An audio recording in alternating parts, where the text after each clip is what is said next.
Shalom, selamat pergantian hari. Marilah kita memulai hari yang baru ini dengan merenungkan firman Tuhan. Renungan kita pada petang hari ini ingin saya mulai dengan sebuah pertanyaan. Pernahkah kayu di rumah Anda dimakan rayap? Jika pernah, saya juga ingin membagikan pengalaman mengenai rayap. Jadi pada suatu pagi saat saya akan pergi ke pasar, tiba-tiba ada suatu suara yang sangat keras. Dan waktu saya lihat-lihat apa yang terjadi di rumah saya, ternyata salah satu kamar yang ada di rumah saya, plafonnya itu jatuh. Ya, dan apakah Anda tahu penyebabnya? Penyebabnya adalah rayap.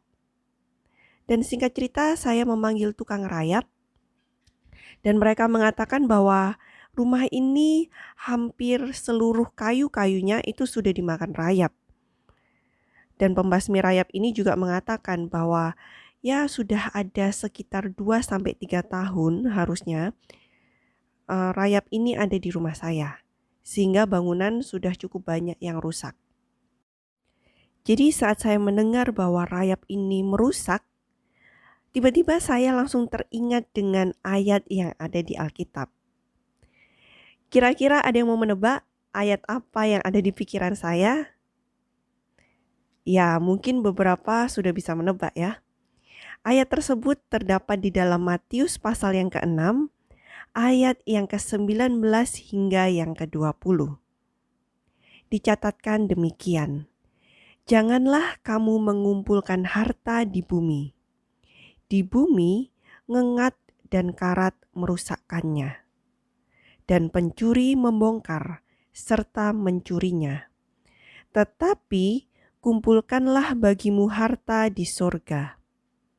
Di sorga ngengat dan karat tidak merusakkannya, dan pencuri tidak membongkar serta mencurinya.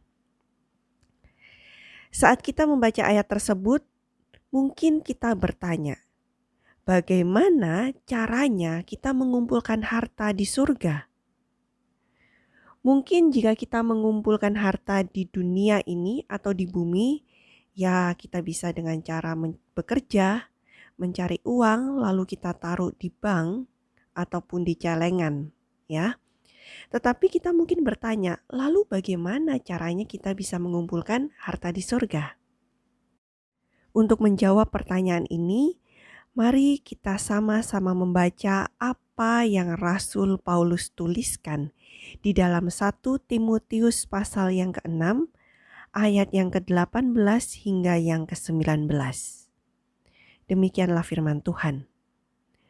Peringatkanlah agar mereka itu berbuat baik, menjadi kaya dalam kebajikan, suka memberi dan membagi, dan dengan demikian mengumpulkan suatu harta sebagai dasar yang baik bagi dirinya di waktu yang akan datang untuk mencapai hidup yang sebenarnya. Jadi bagaimana kita bisa mengumpulkan harta di surga? Di sana dikatakan dengan cara apa? Berbuat baik, suka memberi, dan membagi. Mungkin kita bertanya, kita mau berbuat baik seperti apa? Ya, kita bisa berbuat baik kepada semua orang dan bahkan kepada orang yang menyakiti hati kita. Kita bisa melakukan kebaikan dengan berbagai macam cara. Nah, mungkin kita juga bertanya, apa yang harus saya beri dan bagikan? Jika saya tidak mempunyai banyak harta, lalu apa yang saya beri dan bagikan? Memberi dan membagikan itu tidak hanya berbicara mengenai saya memberi barang atau saya membagikan uang saya, tidak. Tetapi memberi dan membagikan kebenaran firman Tuhan. Itu juga salah satu cara kita mengumpulkan harta di surga. Kali ini saya ingin membacakan dari buku Thoughts from the Mount of Blessing halaman 89 paragraf yang keempat. Di sana dicatatkan bahwa tabiat adalah panen besar dari kehidupan. Dan setiap kata atau perbuatan yang melalui kasih karunia Kristus akan menghidupkan di dalam satu jiwa suatu dorongan yang sampai ke surga. Setiap upaya yang cenderung untuk membentuk tabiat seperti yang dimiliki Kristus adalah mengumpulkan harta di surga. Oleh karena itu, marilah kita mengumpulkan harta di surga dengan berbuat baik kepada semua orang, bahkan yang menyakiti hati kita.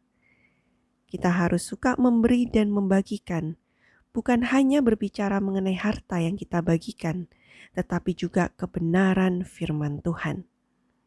Dan marilah kita meminta kepada Tuhan agar kita bisa memiliki tabiat seperti Kristus.